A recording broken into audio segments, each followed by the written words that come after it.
Olá, boa tarde. Sejam todos bem-vindos ao canal Amigos do Nepom.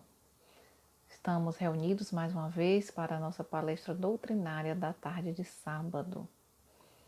Estamos ainda em pandemia planetária, mas com a bênção de poder nos conectar através da internet, fortalecendo assim a união dos nossos pensamentos e dos nossos sentimentos. Esse mês nós estamos ressaltando a valorização da vida. E hoje o tema é sobre a crise. Crise, oportunidade de crescimento. Há um ano atrás, preparando os temas para as palestras de 2020, jamais imaginaríamos que ao tratar do tema crise, oportunidade de crescimento, estaríamos vivenciando uma crise planetária. Trata-se de um sinal bastante evidente da orientação do plano espiritual nas condutas da casa espírita. Então, hoje, para falar desse tema, estará conosco o nosso irmão de ideal espírita, Felipe Ribeiro, que gentilmente gravou a sua palestra para colocarmos aqui no canal. Felipe é também nosso colaborador presencial e, a partir de agora, nosso colaborador virtual. Receba a nossa gratidão, Deus o fortaleça sempre na sua caminhada. Nós vamos fazer a leitura do Evangelho segundo o Espiritismo, logo em seguida a prece e passaremos a palavra para o nosso irmão Felipe Ribeiro. Ok? Vamos então à leitura do Evangelho. A nossa leitura será do capítulo 15 do Evangelho segundo o Espiritismo. Fora da caridade não há salvação. Nós vamos ler na parte de instruções dos Espíritos o item 10, que recebe o mesmo título do capítulo. Fora da caridade não há salvação. E quem está nos instruindo nesse item é o apóstolo Paulo. Vamos à leitura. Meus filhos, na máxima, fora da caridade não há salvação, estão encerrados os destinos dos homens na terra e no céu. Na terra, porque à sombra desse estandarte eles viverão em paz. No céu, porque os que a houverem praticado acharão graças diante do Senhor. Essa divisa é o facho celeste, a luminosa coluna que guia o homem no deserto da vida, encaminhando-o para a terra da promissão. Ela brilha no céu como a auréola santa na fronte dos eleitos, e na terra se acha gravada no coração daqueles a quem Jesus dirá: passai à direita, benditos de meu Pai. Reconhecê-lo-eis pelo perfume de caridade que espalham em torno de si. Nada exprime com mais exatidão o pensamento de Jesus. Nada resume tão bem os deveres do homem como essa máxima de ordem divina. Não poderia o Espiritismo provar melhor a sua origem do que apresentando-a como regra, por isso que é um reflexo do mais puro cristianismo. Levando-a por guia, nunca o homem se transviará. Dedicai-vos assim, meus amigos, a percustar-lhe o sentido profundo e as consequências, a descobrir-lhes por vós mesmos todas as aplicações. Submetei todas as vossas ações ao governo da caridade, e a consciência vos responderá. Não só ela evitará que pratiqueis o mal, como também fará que pratiqueis o bem, porquanto uma virtude negativa não basta, é necessária uma virtude ativa. Para fazer-se o bem, mister sempre se torna a ação da vontade. Para se não praticar o mal, basta as mais das vezes a inércia e a despreocupação. Meus amigos, agradecei a Deus o haver permitido que pudesses gozar a luz do Espiritismo. Não é que somente os que a possuem hajam de ser salvos, é que, ajudando-vos a compreender os ensinos do Cristo, ela vos faz melhores cristãos. Esforçai-vos, pois, para que os vossos irmãos, observando-vos, sejam induzidos a reconhecer que verdadeiro espírita e verdadeiro cristão são uma só e a mesma coisa, dado que todos quanto praticam a caridade são discípulos de Jesus, sem embargo da seita que pertençam. Paulo, o Apóstolo, Paris, 1860. Meus amigos, que o amor de Jesus, que nos envolve incessantemente, nos estimule a sermos hoje melhores do que ontem e amanhã melhores do que hoje. Que assim seja. Vamos à nossa palestra. Boa noite a todos, boa noite aos nossos companheiros do NEPOM e todos os nossos internautas que nos acompanham por essa nova ferramenta que estamos fazendo uso. E gostaria inicialmente de parabenizar ao NEPOM por essa iniciativa. Temos que nos adaptarmos aos novos tempos, utilizarmos as ferramentas que a evolução nos possibilita, a tecnologia nos proporciona.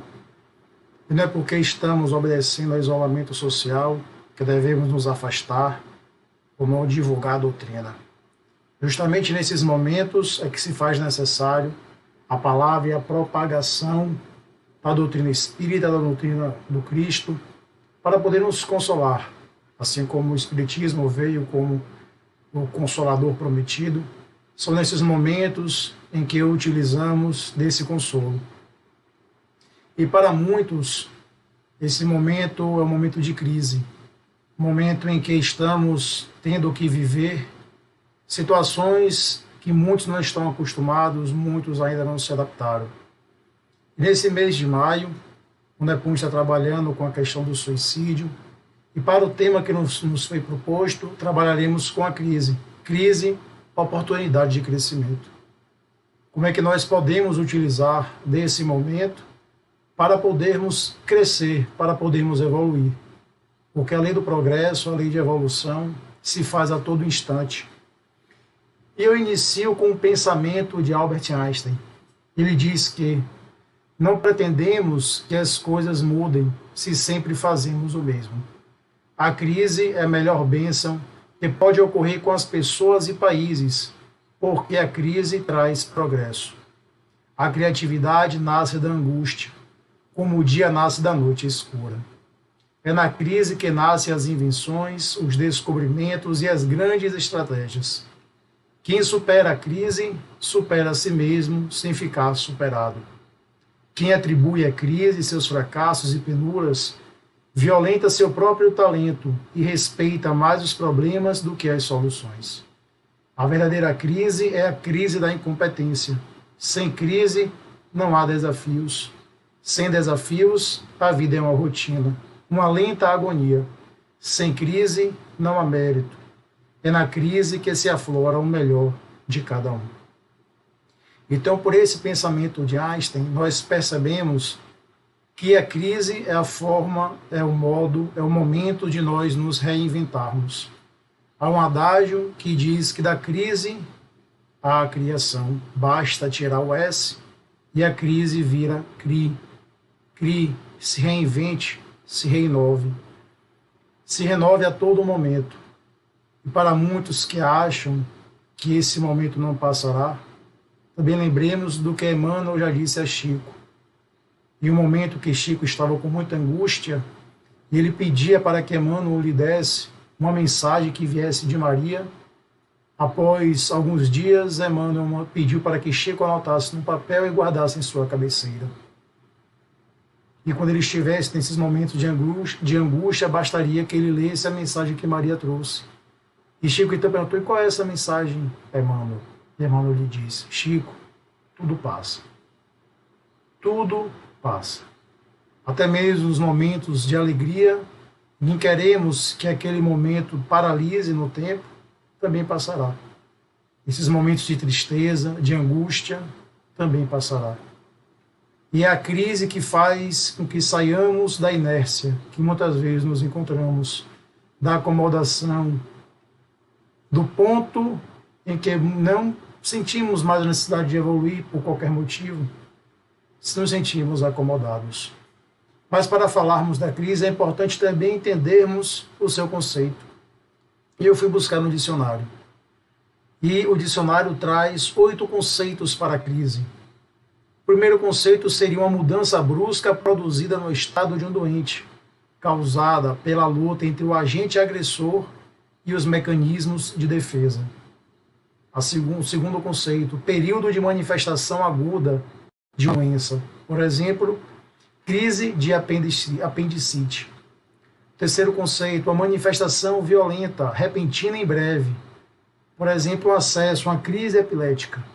Um quarto conceito, conjuntura socioeconômica problemática, desequilíbrio entre bens de produção e de consumo, normalmente definida pelo aumento dos preços, pelo excesso de desemprego, de falências, crises econômicas, etc.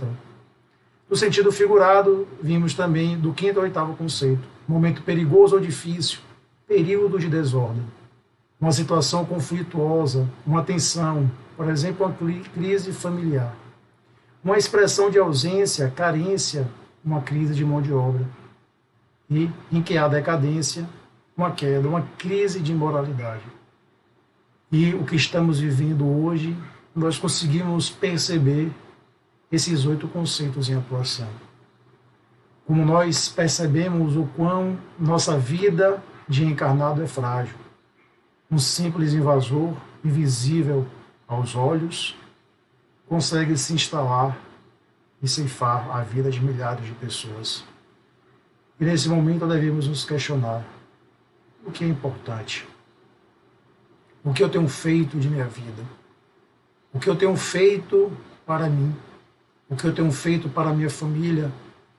Para muitos, ainda entendem isso como um tormento. Ficar em casa, quem aguentaria? Ah, não aguento minha família, não aguento os meus filhos, o meu cônjuge. E por que não, então, utilizar desse momento para melhor conhecer-se? Para melhor conhecer aquele que está ao seu lado? Para melhor compreender o que o outro muitas vezes quer nos dizer e pela angústia do dia a dia não conseguimos ouvir. Porque vivemos uma vida tão acelerada que já acordamos atrasado, já dormimos com a sensação de não termos aproveitado o dia, não sabemos mais o valor de um minuto.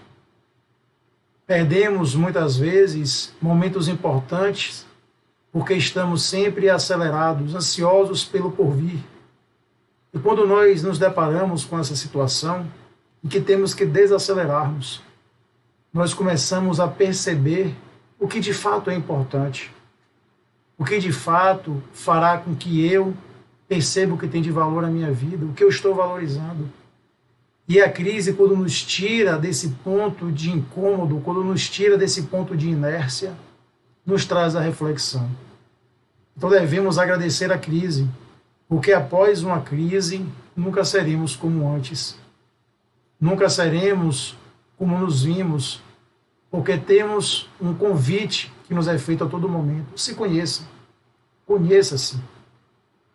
Quando Kardec perguntou aos espíritos qual era a melhor forma de nós evoluirmos, de nós aprendermos com os nossos erros, os espíritos foram bem categóricos. Um sábio da antiguidade já disse: conhece-te a ti mesmo. E como é que eu faço para me conhecer? Santo Agostinho também emendou a resposta. Fazendo um exame diário de nossa consciência. Nós praticamos o bem que tínhamos ao nosso alcance, evitamos o mal que nós podíamos ter evitado. E quando Kardec diz, mas com tantas coisas na vida, com tantas leis, com tantos conceitos, com tantas doutrinas, como é que eu posso saber que eu estou agindo da melhor forma possível? Como eu posso compreender que eu estou no caminho correto, no caminho certo? E ele então disse, de um jeito bem simples, bastamos perguntar, se eu estivesse no lugar do outro, eu gostaria que agissem comigo dessa forma?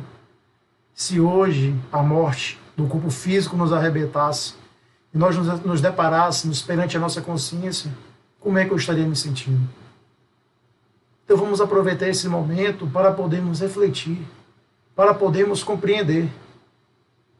E no capítulo de João, no capítulo 12, versículos 27 a 28 do Evangelho de João, quando Cristo já estava anunciando que haveria a sua morte, ele então diz: agora estou sentindo uma grande aflição.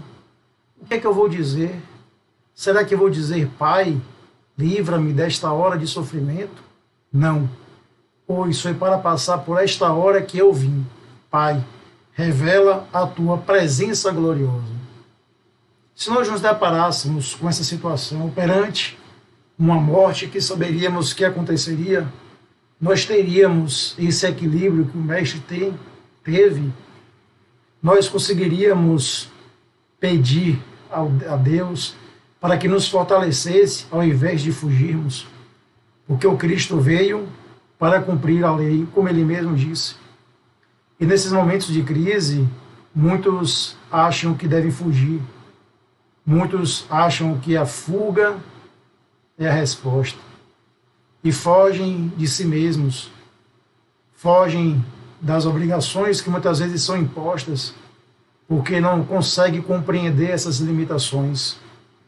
E Emmanuel, interpretando essa passagem, capítulo 12, versículo 27 do Evangelho de Mateus, no livro Vinha de Luz, capítulo 58, Emmanuel diz que Jesus pede a proteção do Pai e submete-se na condição do filho fiel, examina a gravidade da hora em curso, todavia, reconhece a necessidade do testemunho, e todas as vidas na Terra experimentarão os mesmos trâmites na escala infinita das experiências necessárias. Jesus se submete à vontade do Pai. Ele, enquanto filho fiel, assim entendia que deveria passar. E quando nós examinamos essa hora tão grave que está em curso, temos que reconhecer a necessidade do nosso testemunho. Porque se o Cristo passou por isso, e nós estamos passando por essa cena da evolução, principalmente nesse momento de transição planetária, nós também experimentaremos todos os trâmites na escala infinita, das experiências que temos que passar. Então devemos louvar, devemos agradecer. E eu me recordo de quando Aristóteles teve que tomar a cicuta, que ele foi condenado, os discípulos diziam para ele fugir.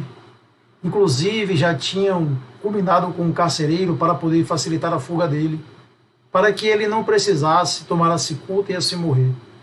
No entanto, ele confiante, porque ele pregava a questão de uma vida após o fechar dos olhos, ele resistiu e disse que se ele fugisse, ele iria de encontro a tudo aquilo que ele pregava e ensinava. E que se ele tinha sido imposta aquela pena, ele teria que cumprir. Será que temos essa força de espírito? Será que temos essa resignação? Porque o Evangelho também diz da obediência e resignação aos planos divinos. Seguimos os ditames da razão e também do coração. Sabemos que Deus jamais dá uma pedra ao filho que ele pede pão. E se ele está fazendo com que nós passemos por esse momento, é porque é necessário para o nosso crescimento e a nossa evolução e o nosso aprendizado. Ainda no livro Vinha de Luz, Emmanuel diz que todos os seres e coisas se preparam, considerando as crises que virão, porque é a crise que decide o futuro. Nós somos preparados o tempo todo para a crise.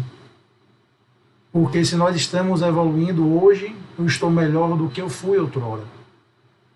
Tudo que eu aprendo, tudo que eu cultivo, permanece comigo. Os Espíritos já nos disseram que nós não retroagimos, nós não, como dizem, evoluímos. Pelo contrário, tudo faz parte da nossa bagagem, tudo faz parte do nosso aprendizado. Então, as crises que eu passei anteriormente, seja nessa encarnação, seja em encarnações pretéritas, me ensinaram, fortaleceram. E como a todo momento estamos passando por crises de todo jaez, de todas as ordens, estamos sempre preparados. Porque se nós analisarmos, já não é a primeira crise que se instala. E também não será a única, a última, Porque Deus, enquanto Pai amoroso, quando percebe que temos que evoluir e que não estamos fazendo isso pelo amor, Ele escolhe os caminhos corretos para nos ensinar a cultivar o amor, a caridade e a solidariedade. E nesses momentos, quantos exemplos nos são dados? Quantos momentos, quantas passagens nos ensinam que temos que manter acesa a chama da fé e da esperança. E já no livro Encontro Marcado, também de psicografia de Emmanuel, no capítulo 3º, ele diz que, em verdade, o mundo se encontra em inovação incessante, qual sucede a nós próprios, e nas horas de transformações essenciais é compreensível que a Terra pareça uma casa em reforma, temporariamente atormentada pela transposição de linhas e reajustamento de valores tradicionais. Então é comum que a gente ache que nesse caos não há uma ordem. Mas peguemos o exemplo de nossa casa. Se nós quisermos reformar a nossa casa, nós teremos que derrubar algumas coisas, sujar outras, teremos que, muitas vezes, pôr abaixo para podermos reconstruir. E mesmo naquele aparente caos, nós sabemos que ali é uma ordem. Que naquela obra, que naquela reforma, tem alguém guiando, tem alguém conduzindo, o mestre de obras, um engenheiro, às vezes nós mesmos. Então, caos não existe, porque há sempre uma ordem, e essa ordem vem de Deus. E Emmanuel, nessa mensagem, fala que estamos em renovação incessante, a todo momento estamos mudando, a todo momento nós estamos nos renovando, as nossas células morrem a todo instante, nosso corpo se renova. E como estamos vivendo em um momento de transição, às vezes dá a impressão de que é tudo perdido, tudo uma ordem, não. Tudo faz parte dos planos divinos. Porque Deus, enquanto um pai, sempre vai conduzir o filho pelo melhor caminho. Lembremos do filho pródigo, da parábola do filho pródigo, no qual o filho que pediu antecipação de sua herança saiu pelo mundo, curtindo, aproveitando, gastando com tudo o que queria, vivendo num mundo hedonista de prazer, de gasto, de ter. Quando se viu perdido, sem nada, vivendo em lugares que ele jamais imaginou, e lembrou que os porcos de seu pai comiam de uma melhor comida, ele retornou para casa em atitude de humildade, nem que fosse para o pai empregá-lo como funcionário. E o pai, quando o vê, dá uma festa para receber o filho que teve a humildade de retornar. Então, mesmo que nós achemos que está perdido, não está. Essa crise é temporária. Não percamos de vista que estamos aqui para aprender, para crescer, para evoluir. E ainda no capítulo 3º do livro Encontro Marcado, Emmanuel continua dizendo que tudo em reexame, a fim de que se revalidem os recursos autênticos da civilização, escoimados dos falsos conceitos de progresso, dos quais a vida se despoja para seguir adiante, mais livre e mais simples, conquanto mais responsável e mais culta. Antes disso acontecer, no ano passado, vivíamos uma crise institucional entre alguns países no mundo. Alguns países, por interesses materialistas, estavam se desentendendo, a ponto de muitos dizerem que poderia eclodir uma terceira guerra. Divaldo Frank, em uma das suas palestras, que também ele fez utilizando do YouTube, do site YouTube, ele bem colocou que essa pandemia veio para podermos perceber que nós dependemos uns dos outros, que nós precisamos do outro para crescer enquanto seres sociais, enquanto um ser social, nós só evoluímos com o outro. Porque Kardec perguntou aos espíritos o que dizer daqueles homens que buscam o isolamento para dizerem que vão evoluir para crescerem espiritualmente, moralmente, o que quer que seja. E nesse conceito eles se isolam do mundo. E os Espíritos dizem que são egoístas, porque não tem como você evoluir se você não estiver com o seu irmão. Você não tem como evoluir se você não estiver na sociabilidade. Como é que eu posso saber se eu estou mais paciente, mais tolerante, se eu não conviver? Em um mundo sem crises, em um mundo de iguais, um mundo que não há diferença, como vamos cultivar os bons hábitos, como vamos trabalhar aquilo que temos que melhorar? E é engraçado que muitas pessoas dizem que conhecem algumas que no centro espírita demonstram uma perfeição de caráter muito grande. Não discutem, não brigam, porque ali existe um pensamento uníssono, um pensamento único. Mas quando se deparam com essas mesmas pessoas nos seus lares, por um exemplo, são verdadeiros tiranos, que não gostam de ser contrariados, que não gostam de serem chateados, e a qualquer sinal de contrariedade já perde a paciência, já perde a sua calma, a sua paz de espírito e parte para a violência. E se fazem ser respeitados não pelo respeito que eles têm que ter, mas são respeitados pelo temor que eles causam. E não podemos nos deixar levar por isso. Temos que procurar ser da mesma forma de quer que estejamos.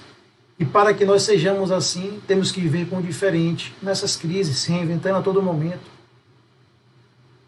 E Divaldo Franco também conta que uma vez questionaram ele como é que ele fazia para poder ser tão calmo, sereno, aparentar tão serenidade, tanta calma a todo momento, o tempo todo.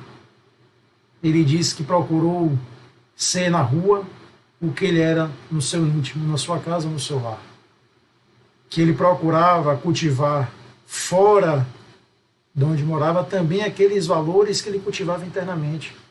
Porque muitas vezes somos de um jeito quando estamos com os outros estranhos e com os nossos familiares somos de forma totalmente distinta. Então é na crise que nós começamos a perceber o que de fato eu estou cultivando.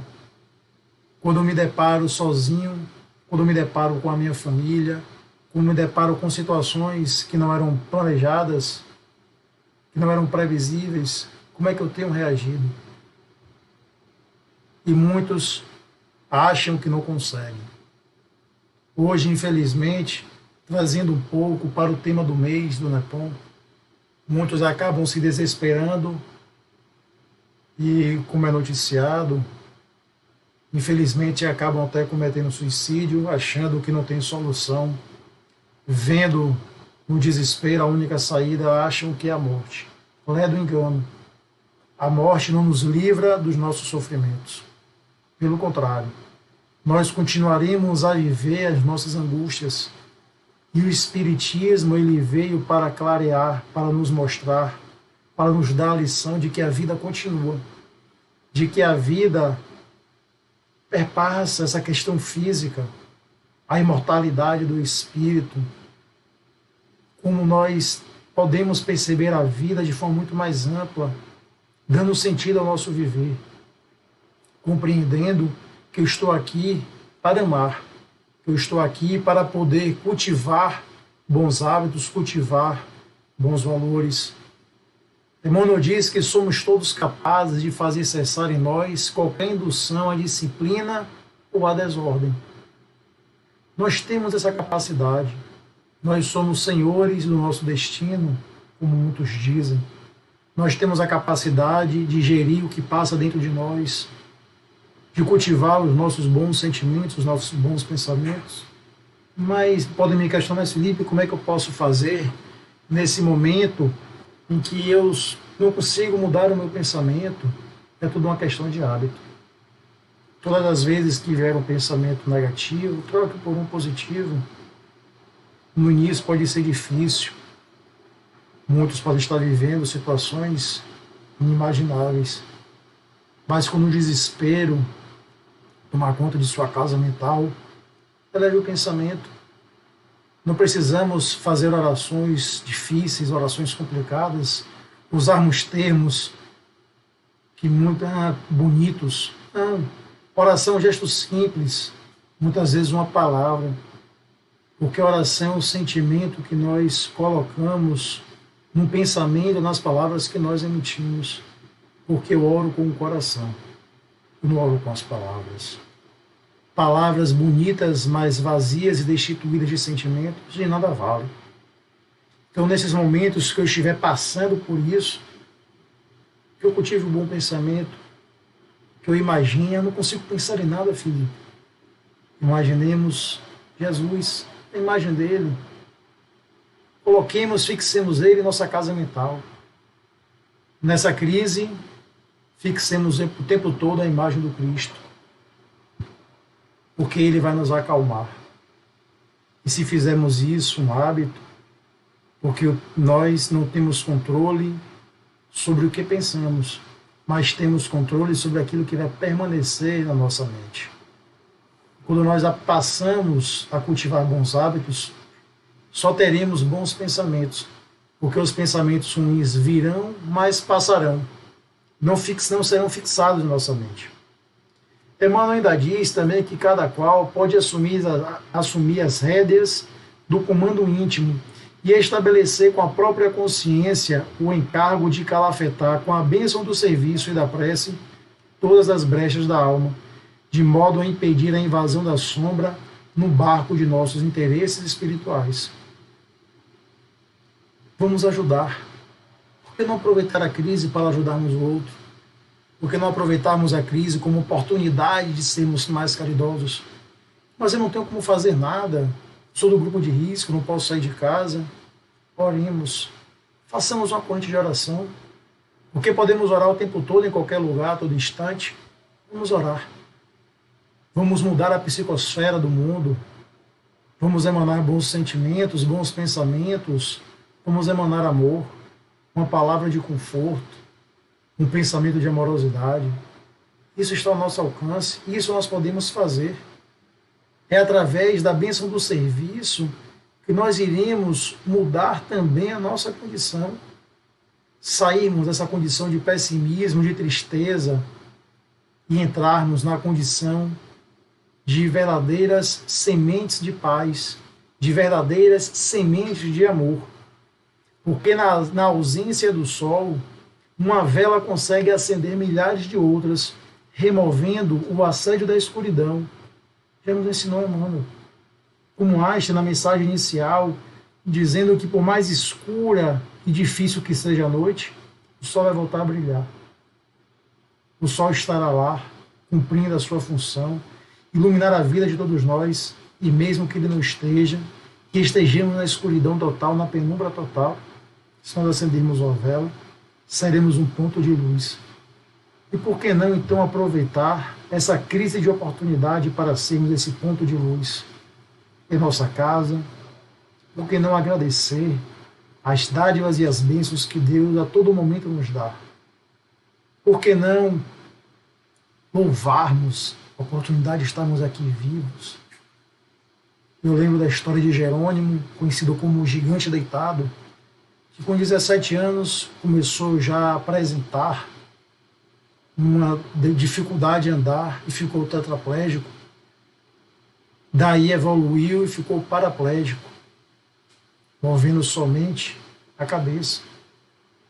Depois veio a cegueira, ainda no início da fase adulta, com 30 e poucos anos. E ele sofria de dores tão agudas que muitas vezes tinha que colocar 30 quilos de saco de areia no seu peito. E a sua cama tinha que ser especial. Imagine a crise que ele também não vivia. Com 30 e poucos anos, paraplégico, tetraplégico, na verdade, cego, com dores atrozes, e ele se tornou um dos maiores propagadores do espiritismo, um grande palestrante, diversos livros publicados, inclusive de poesia. Quem o conhecia dizia que ele só vivia com um sorriso no rosto, que ele só vivia de bem com a vida, porque ele aproveitou a crise que ele passava para ser esse ponto de amor, para ser esse ponto de luz. Como Cristo, mesmo sabendo que a hora da sua crucificação estava chegando, ele pediu força ao Pai para continuar, que o Pai se apresentasse a ele. Então, para podermos encerrar, dar início ao nosso encerramento, tem um pensamento de Emmanuel no livro Vinha de Luz. Quando, pois, te encontrares em luta imensa, recorda que o Senhor te conduziu a semelhante posição de sacrifício, considerando a probabilidade de tua exaltação. E não te esqueças de que toda crise é fonte sublime de espírito renovador para os que sabem ter esperança.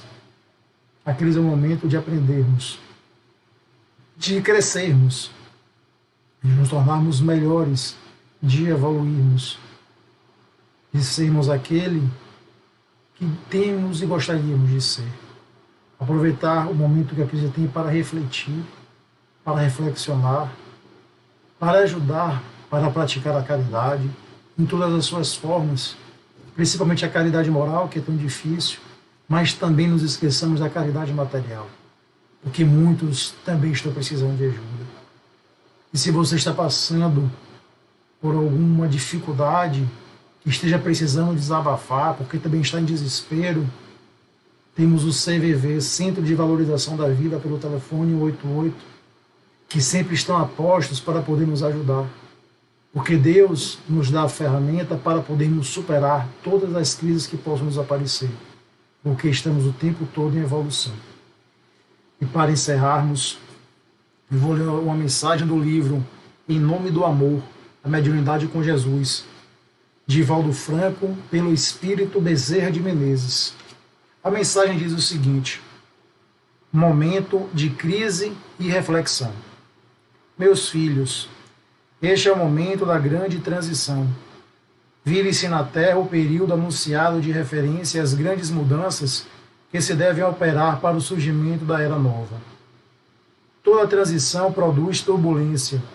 Nessa turbulência, a crise emocional distende-se pelos diferentes setores da atividade humana. Eila na política e na conduta religiosa, na ética moral e nas expressões artísticas, nos segmentos sociais e nos comportamentos humanos, assinalando um momento grave para a reflexão.